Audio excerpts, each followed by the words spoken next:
Another question you had was, how do we develop community? So I don't have a homeschooling group in my town, or we don't fit with the typical homeschooling group in our town.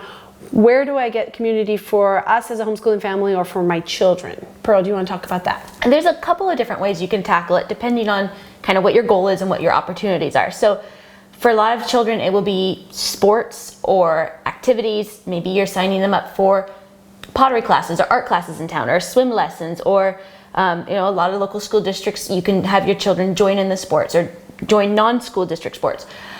That's all peer related.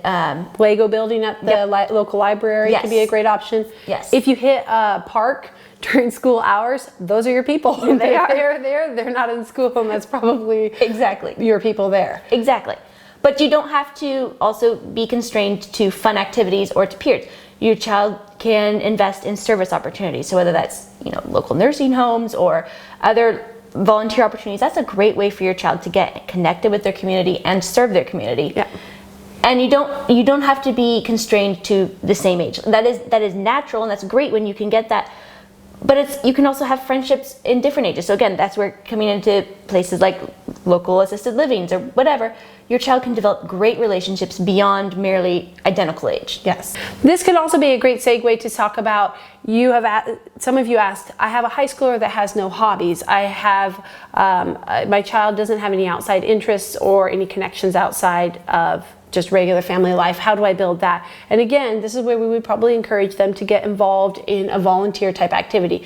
Before you push that button though, let's go back and say, why is it that your child has no hobbies or has no outside interests? And that's kind of a question that only you can answer by looking at your child, studying your child, talking this through with them. It could be that they are on the spectrum, and so they're hyper-focused on only one thing and have no other interests. It could be that they are depressed, that they don't have really any purpose, and so then we need to work on that aspect.